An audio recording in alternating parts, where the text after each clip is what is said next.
So my name is Jawad, and I live here in Dubai. I work for an IT company here in Dubai, a software company, and I've been in Dubai for about 10 years now. And yes, so what I thought about this year while we were spending a lot of time at home, I thought about creating some sort of content, information content, and one of my ideas was to talk to interesting people I know in my life, in my regular life, and talk to them about ideas, explore some ideas with them. So basically, just to get, uh, I've realized in my years here, in my time, how do I say it, in my time in the professional world, that I've met many interesting people. And all these people are not intellectuals officially, but they definitely have some really great ideas. And my idea was to just be able to record thoughts from these people, ideas from these people in some way, and share it with others. Okay, so now I have Moise with me. He has been a colleague of mine as well and a mentor, and we've often gone on riffs of sort of intellectual, uh, let's say, riffs, just stupidly exploring ideas, or just getting into conspiracy theories sometimes, all for the fun of it. So I have invited him today for the first time I'm recording this conversation. So over to you, Moise. Can you introduce yourself? Hi, Jawad. So, like Jawad mentioned, my name is Moise. Like Jawad, we work in the same organization, similar kind of work, and we've been in Dubai for the last 10 years. I've been in Dubai for the last 10 years as well. Uh, this is it's for me it's a cool exercise because whenever we would get together, amongst everything we discuss, sometimes we'll ask a couple of interesting questions, or we'll bring up some interesting topic, right? And we realize that this is stuff that's really, I'm sure people have thought about it. There's a lot more smarter people out there who've spent some time, effort, scholarly work to understand these things. But even as Joe Average, these are things we should ponder over. Yeah. And you realize that as you go through this discussion, you go through realization yourself, you understand things a bit better. And that's why I think a human pursuit, one of them should be to do a bit of thinking and exploration. I think this is what this exercise is for me. So yeah, so this is a very good initiative that Jawad has taken over. Thanks, Moise. Yeah, exactly as you said. Sometimes people think in different ways. Some people are like probably super smart that they're able to think complete thoughts in their heads. Exactly. Yes. Yes. Other people try to think with the writing process. I've heard a lot about that. That when people start writing on a piece of paper, their thoughts get more formulated, or it introduces a certain structure to their thoughts. Other people think by having conversations. So Yep.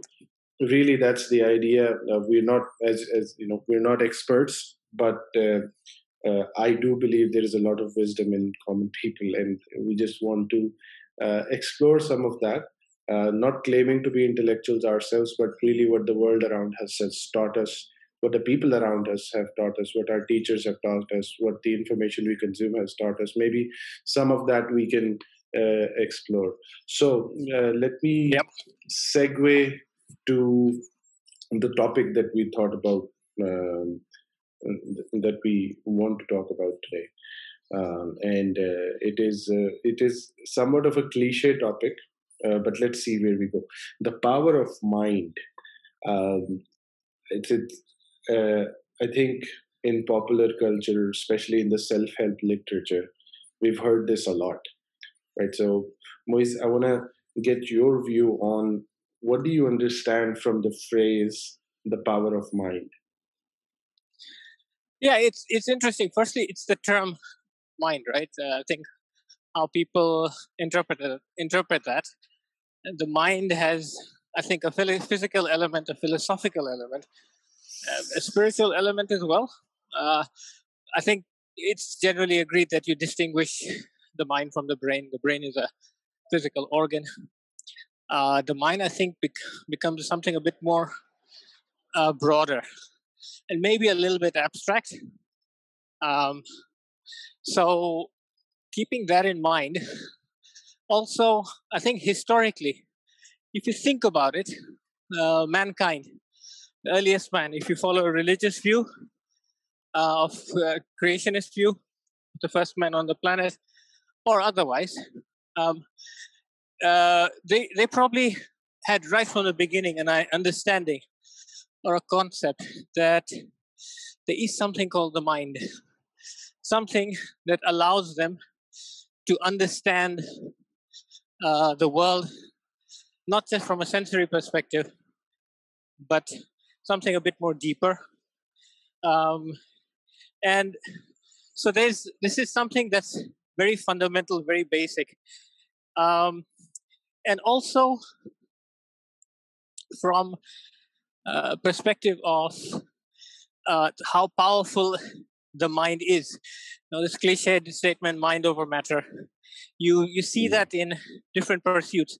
If you're doing physical exercise, exerting yourself physically, they say that if you put your mind to it, you can do a lot more than what you thought you could. This concept of getting a second win if you're an athlete, or even in the intellectual pursuit, if you're researching something or trying to understand something, the way your mind interprets information, people will say the brain does that, but I think it's a bit more than that, where you interpret information, develop an understanding, conceptualize it, internalize it, and it's almost at a conscious level. You develop an understanding, if that's the right word. So it's a very broad concept, but it's been something, I think, that it's been in mankind's framework from the beginning. I think it's only maybe a few thousand years. They say that the ancient Egyptians, they used to drill holes into the skull, but that was for, I think, getting rid of spirits, right? But the concept of understanding the brain as an organ, I think, is fairly recent. But the concept of a mind, that's, I think, ancient. It's right from the beginning. Something just a little, maybe a bit divergent to this as well. There's also this concept of a heart, and that's probably a discussion for another day. But the heart as an organ versus the heart as almost a spiritual entity. I don't know if I'm using the right words even. There's also something that's there that even in ancient literature, religious or otherwise, they talk about the heart, but not as an organ. So the same thing as a mind. They don't want, from the beginning, when there's a reference to a mind, it's not a case of you referring to the brain, but it's probably something a bit more than that. This idea of losing your mind, old expression. It's people, there was this, without the scientific understanding we have today, people still had this thing that somebody can lose something and become very different if they lost their mind. So it's a very important subject, and you can handle this in multiple ways. There's a classical scholarly way, philosophical way. There's also a religious angle. Everyone, I suppose a lot of religions, they do have references to the body, the spirit or soul, and the mind as well. And how these three concepts sort of interact, very interesting. Like you said in the beginning, we probably don't have the answers. At least in my case, I'm probably not that well learned enough, but it is a very, very fundamental, important topic.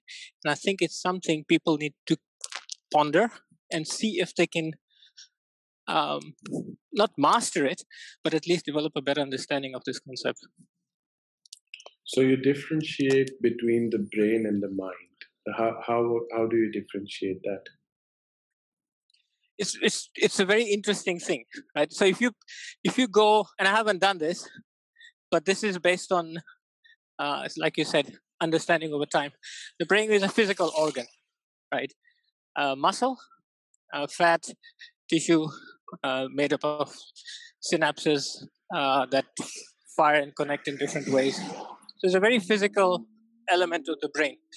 The mind is something else, I think, and like I said, it's something a bit more than that. And I think it'll. That's where I think the philosophical aspect comes to it as well. Again, I'm hoping I'm not sounding like a complete imbecile, but it's to me, it's more than what the brain is at an organ level. It's how I think part of what your mind, or one of the attributes of your mind, is consciousness. I think you cannot explain human consciousness simply by, I don't think anyway, simply by using the brain as a reference point. I think consciousness is what your mind understands or what your mind manifests. But I think this is a personal view. It's also, there's a spiritual element of consciousness as well. How these all come together, that's a very, very, very interesting topic. A lot of people with a lot of brain cells probably spend time on this. And the best part is, even after thousands of years of human beings being on this planet, I don't think they've understood any of these properly. The brain as an organ, the mind, what is consciousness, how is it defined, and is there something like a spirit? I think there is, definitely. But these are not clear-cut equation type understandings that we've developed, and I don't think we ever will.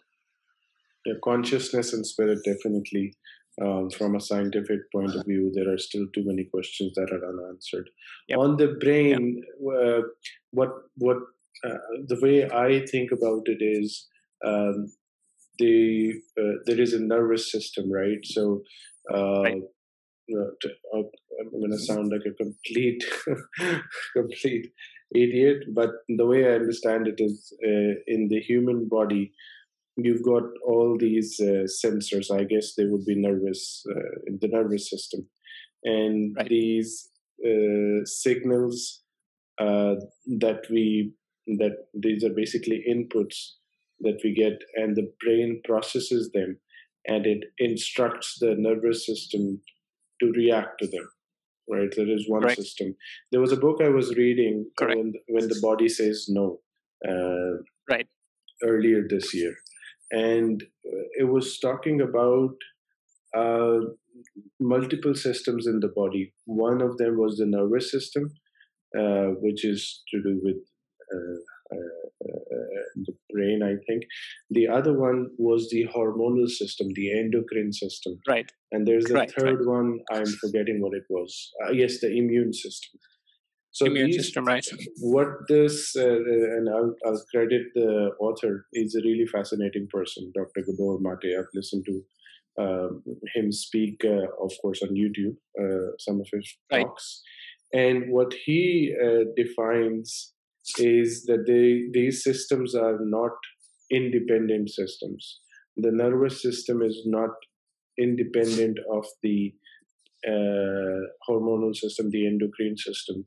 And it's not independent from the immune system, and that one of them can affect the other. So, and this is apparently a new,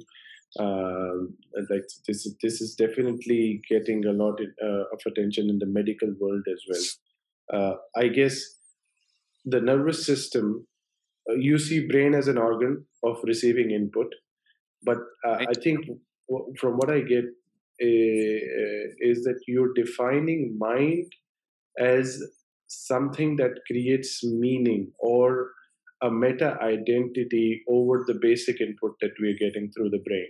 So, am I right in understanding that? Yeah, it's you are right. Right. I suppose what I'm trying to say is the brain is one piece of the puzzle of the mind, right?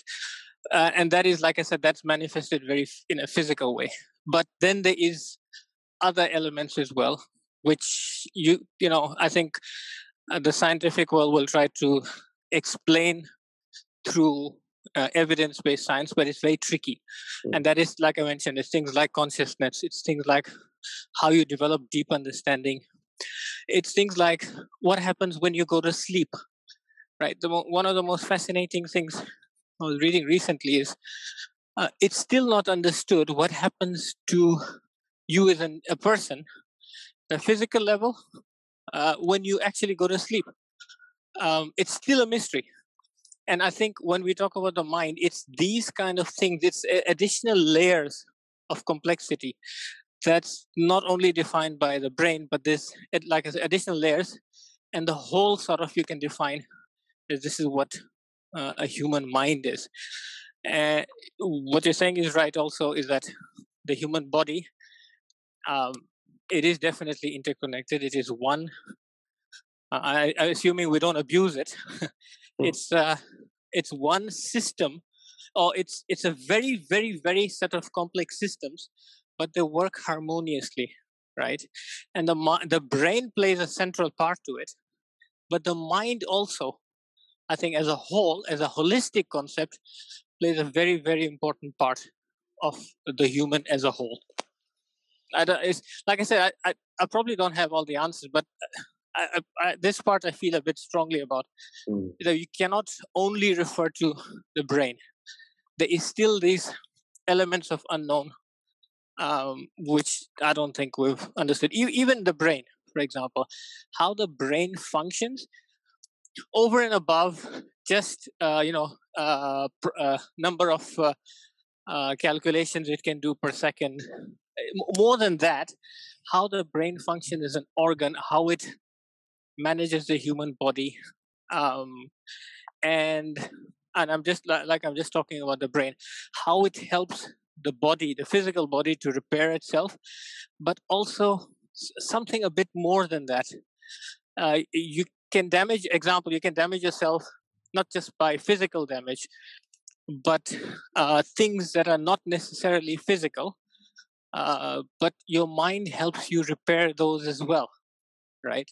um, uh, when we talk about stress, we say those are actual hormones that the body secretes, and the brain regulates the secretion of those hormones.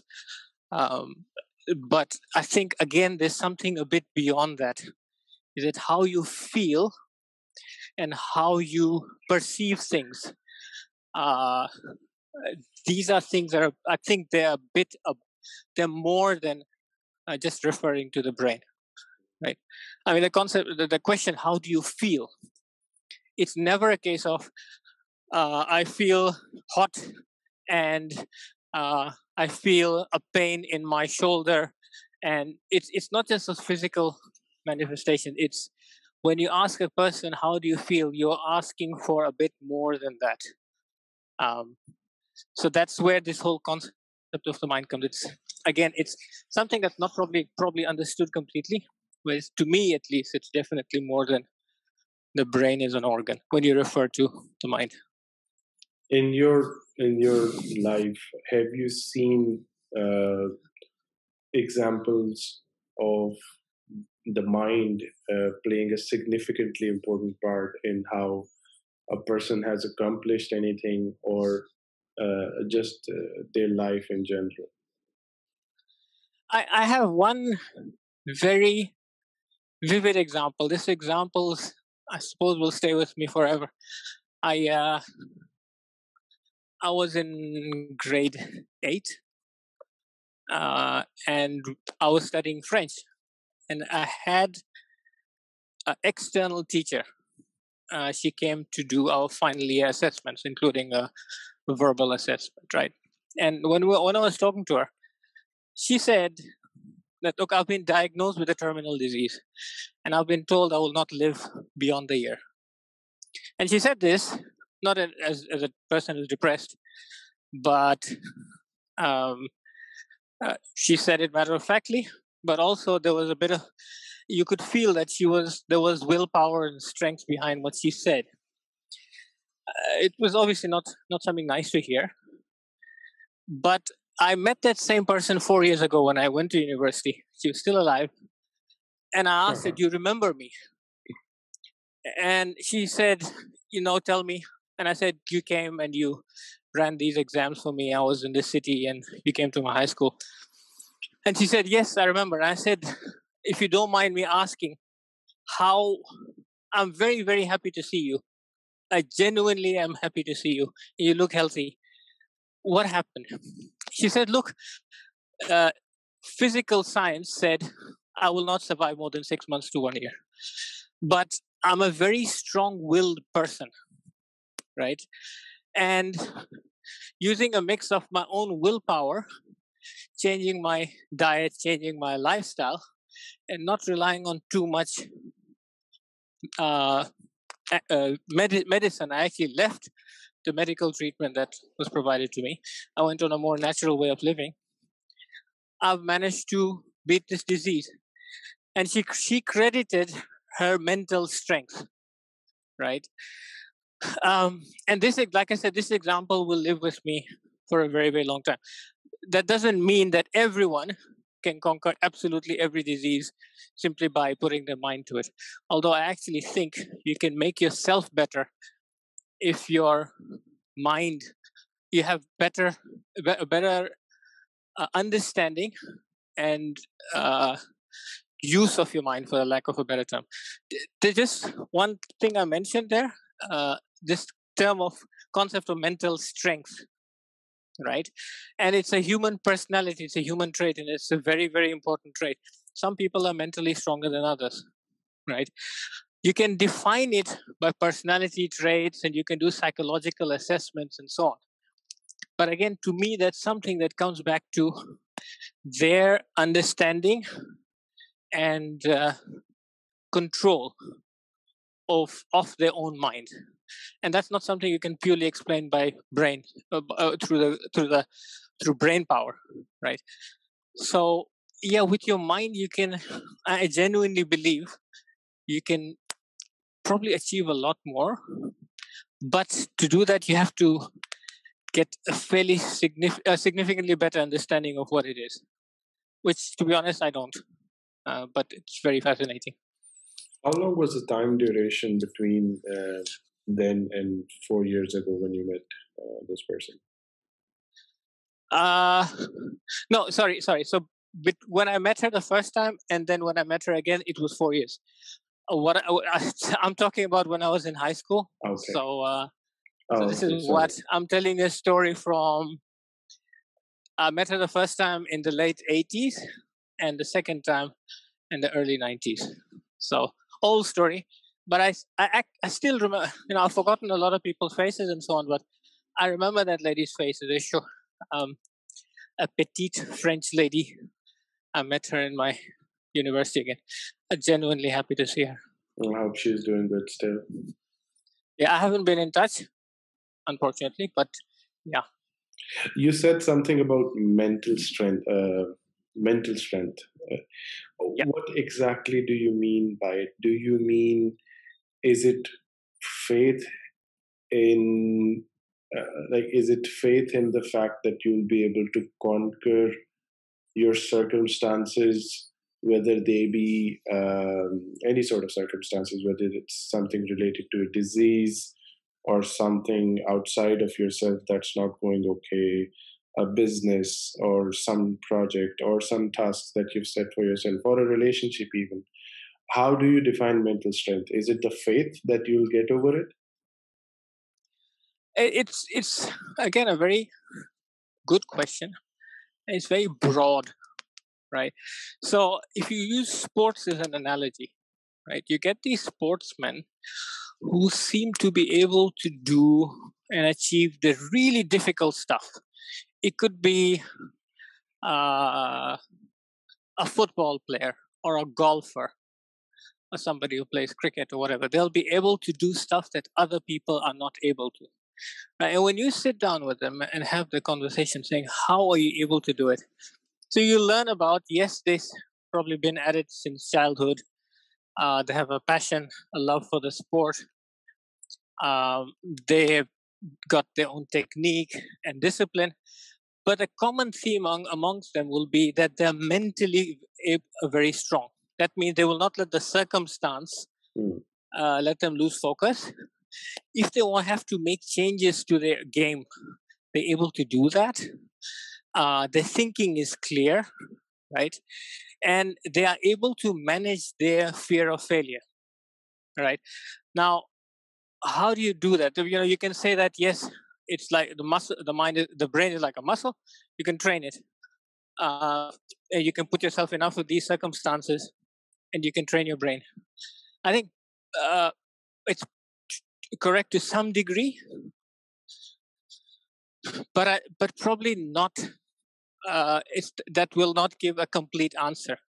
I think this ability to have that confidence and able to manage your fear, you can't ever have fear, right?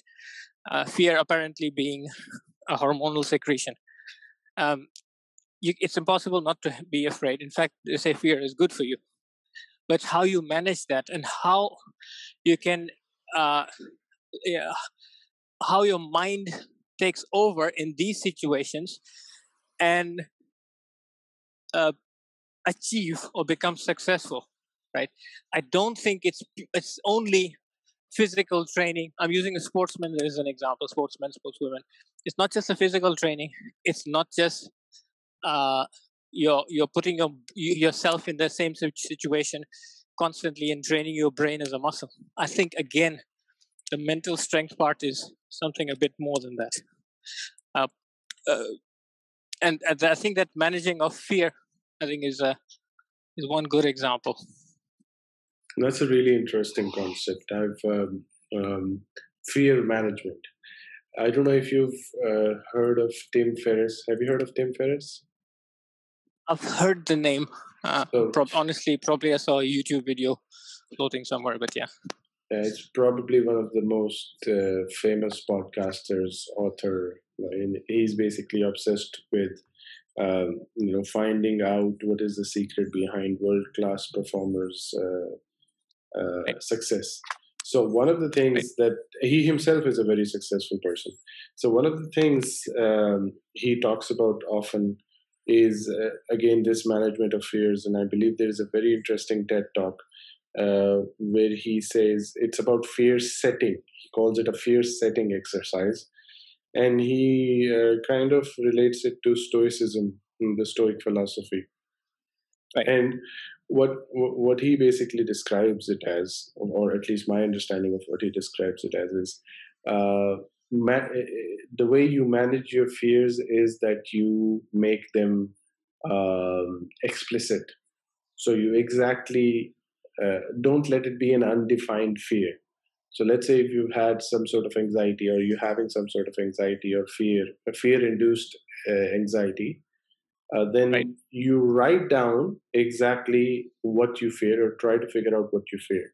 You write that down, and then you also write the worst case scenario, like what is going to happen if this fear actually comes true, and then what could you do to mitigate that.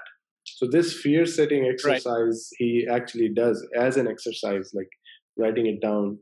And I think it is very normal. A lot of people, this fear really plays a very important part in our mind and our lives. Sorry, you're right.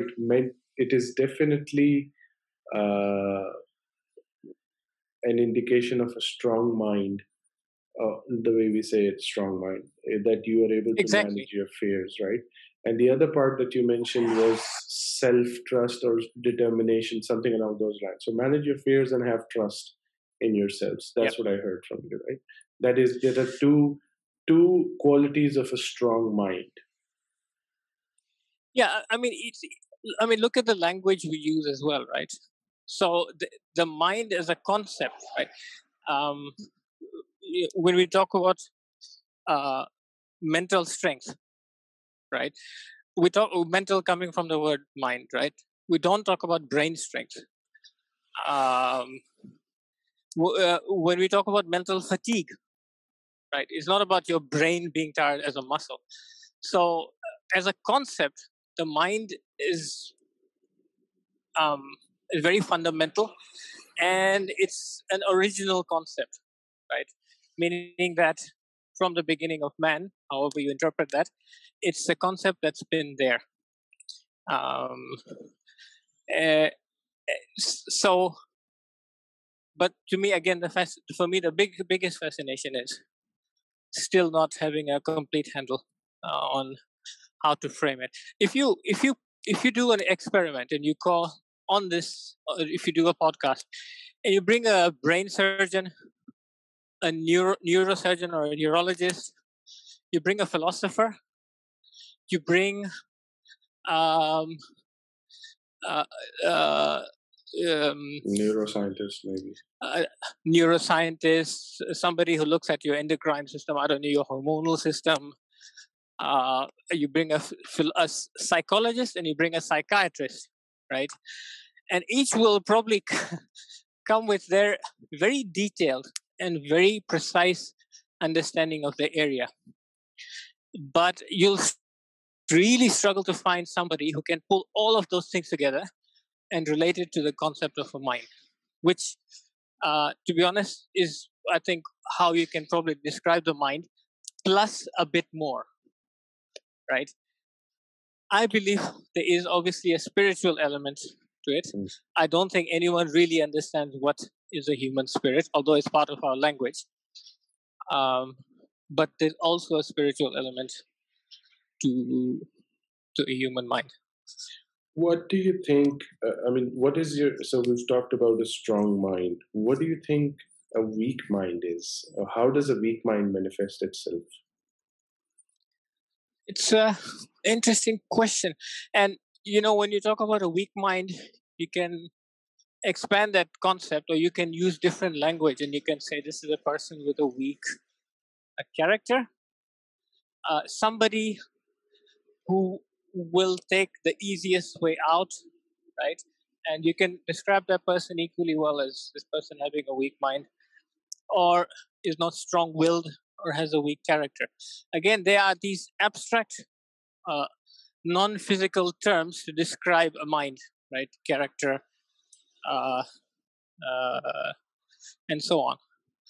A weak-minded person, for me, I'm not speaking as a scholar, but is somebody who will let the environment, the circumstance overwhelm them, right? And let prevent them from doing what would seem to be the correct thing for them, or the right thing for them, or the best thing for them. It could be in sports, it could be in relationships, it could be in just standing up and making a speech, right? A weak-minded person would succumb to their fears, they would lose control, their thought process would lack clarity. And all of this, I think, is a reflection of that weakness, right? And again, not to stretch the concept, I referred to the concept of morality, right? Yeah. So a weak-minded person would struggle between, or even if they know what's the right or the wrong thing to do, they may not be able to do the right thing, right? Which is not easy. But this is how I would describe a weak-minded person. Again, there's multiple dimensions to it. Yeah, it's really interesting because exactly when you were explaining this, I was thinking about morality, and there certainly have been figures in history who had a bad moral compass but were really strong-willed, right? We know from our history many people, like many historical figures like that, right?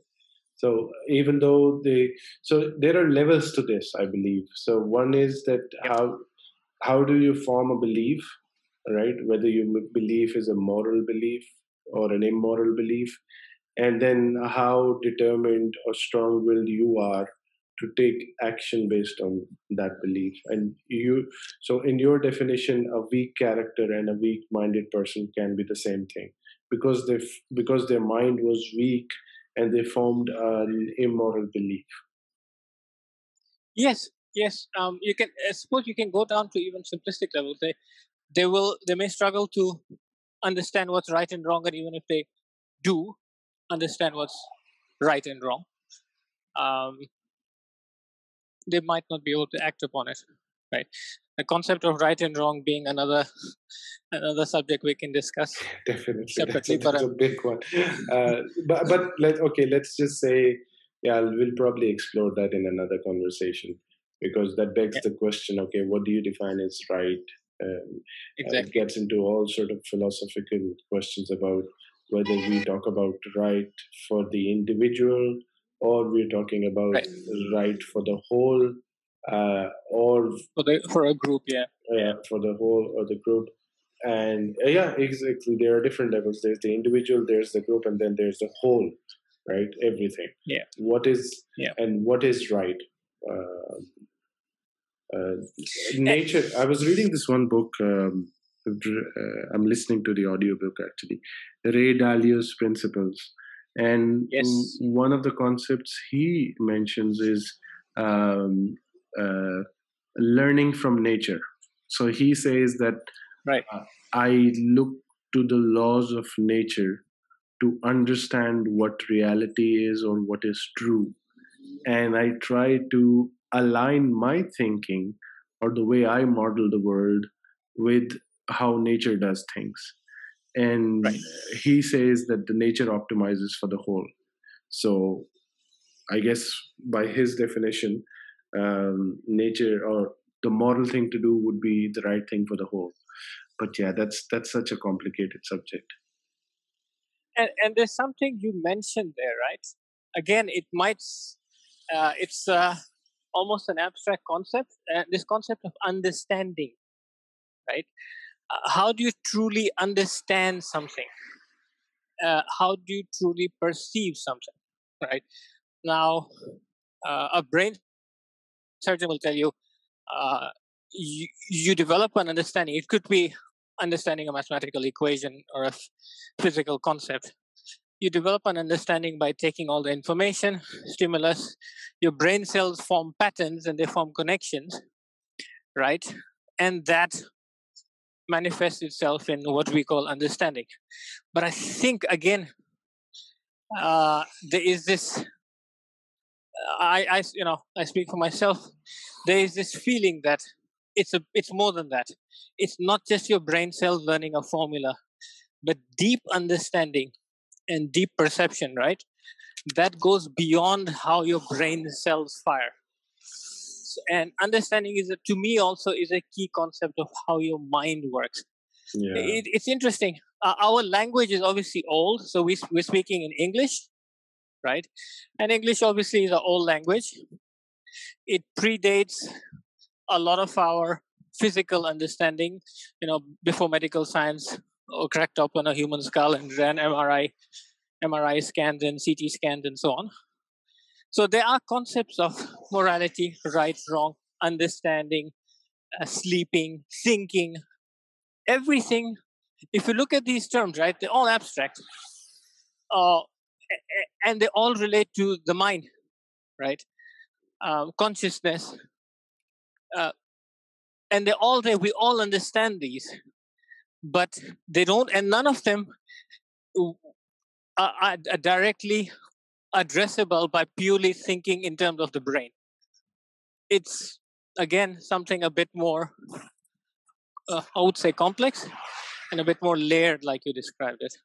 Yeah, Um, exactly. So the way I'm thinking about this is you've got a child's brain, or let's say a child's mind, and it is taking input from the things around it, the parents, self experimentation, whatever, and it's forming these beliefs, right, at a correct. subconscious level, or learning things at the subconscious as well as the conscious level, and eventually these small beliefs I guess there are levels to it. They turn into a personal story. They turn into a personality, and then Right. I guess then you start looking at the world from the lens of this personality. Um, I guess this is a really difficult concept for me to understand, but I guess those small stories that we tell ourselves or subconsciously learn turn into beliefs, and beliefs turn into personality, Yeah. and then eventually, I guess mind is somewhere in that hierarchy, in my opinion. Again, the term used of personality, right? How would you? And you can do psychological assessment. You can determine there's apparently what you get scales of personality definition, and you can be a certain type of a personality or a different type of personality. But and these tests are run by psychologists, psychoanalysts, right? And again, uh, your personality determined by your stimulus that you receive over a core period of time. Absolutely. I think genetics plays a role in that. Absolutely. And something beyond that as well. At least to me, it is something beyond that as well. And that's how your personality forms. That's how you become a person, right? Not not just how your brain as an organ develops, which it definitely has a role to play, but something a bit beyond that. There's if you take the concept of the mind, if you look at human history, right, there is this thing about, if you discuss the topic of religion, there is this understanding that since very long time, since a very long time, it seems that every race, every culture, every people have had this understanding that there is uh, potentially something more than what they perceive, that there is potentially a life other than what they perceive, a reality other than what they perceive, a power other than what they perceive, without scientific instruments, right? And the only way now you can, obviously this is another podcast subject, what is religion? But one way of looking at it is the human mind perceives these questions and comes to a conclusion that uh, not necessarily a logical conclusion, uh, that there is something beyond what their brain is able to interpret, right? The concept of a god, right, is not a physical manifestation. Every culture, every religion, from the ancient ones, they've got this concept. Again, it comes down to it's something that seems to be part of the human mind, that they seem to perceive something beyond what the physical senses uh, um, tell them is what they of what their reality is. Right? Again, to me, the mind has a role to play in that. But that is another podcast, I suppose. Right. Okay. So with that, I think let's take a break from this topic and close our conversation for today. I think we should have Yep. a follow up of this discussion, maybe tomorrow, maybe day after, where we can pick up from where we left. So thank you very much. It has been a fascinating conversation, actually, and I hope whoever is listening to it also get some ideas, some things. Although this is basic stuff, but I guess many people think about it. Yeah, I mean, look, if you look at how this conversation is flowed, right, it's exactly that. It's not scholarly discussions. Yeah. Neither of us are claiming to be experts in any of those fields. I refer to. We're not brain surgeons. We're not neuroscientists. We're not philosophers. We're not religious people. We're not. We're none of those things. But as the conversation is flowed, a lot of interesting questions have come up. Right. Some of them fairly profound, and uh, not necessarily the answers are there, but it's definitely very important things to ponder, right? And what it says is that this concept, this topic, the power of the mind, it's very deep. It's multi-layered and it's fairly complex. But it's there. It's there for average people like you and me to perceive that. Look, we think there is something a lot more complicated than simply, picking up a textbook and understand how the brain works. Why do you think we have resigned these subjects to academics? Or, yeah, just wanted to close it, but this comes to my mind, and I have a really strong, yeah, I have a really strong sense of asking this question. Why do you think we have taken these conversations or the study of these concepts and put them or constrained them in academics? I think it's the way the world has been set up, right? The world works, the way we perceive the world works is through uh, um, logical deduction, right? Uh, Physical perceptions and physical expertise, right? The way the world is set up is the way we understand it is it can only be explained through a physical understanding and physical conclusion or logical conclusion, right? And what we're talking about, so um, when we try to discuss these subjects, we fall into, I wouldn't say the trap, but we fall into that framework, right? Of uh, can we explain it through those concepts? But as this conversation has gone, one of the things I've tried to explain and understand myself is it's a bit more than that, right? But everything we do in the way our world is set up, it's supposed to be logical and physical based, right? Anything beyond that, like I said, we still don't understand how we go to sleep and what exactly is sleep. And this is, if I can find it, I'll forward the article to you. uh, a couple of very Mm. eminent scientists are saying we don't know. We simply have no idea what happens when we go to sleep at every level. Your brain functions go lower, yes, but beyond that, how does it affect you as a whole? It's still not understood, right? So, our current way of thinking is not designed to address these things. There is a very, very fascinating research that this a doctor has done, Dr. Matthew Walker. He's come out with a book called Why We Sleep. I really Right, invite everybody to read that book. It's almost like a necessary reading to understand how the brain behaves when we sleep. But it's larger than that.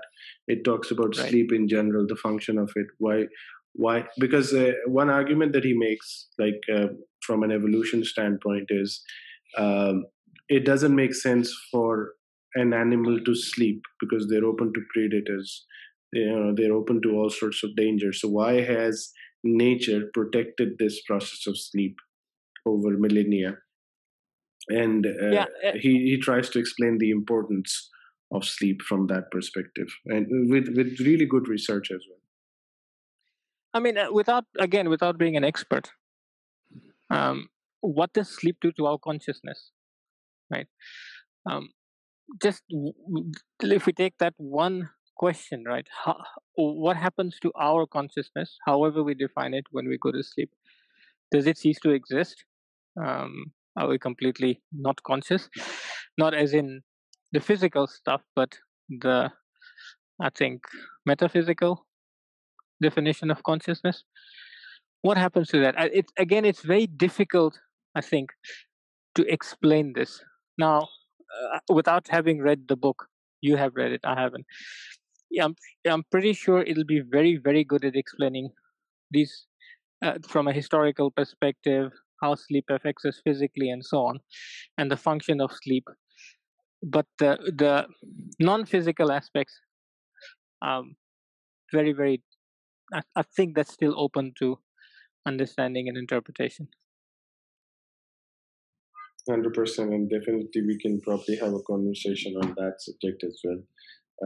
I'll send you the links of his TED talks, and just he's been on the Joe Rogan podcast as well, so that is a fascinating listen as well. Wow. Okay. Okay, then let's close this for tonight, and let's connect later. Really, Yeah, really, really thank you absolutely. for your time. This was really fun. Yeah, it was. It was. Let's do it again. Yeah, absolutely.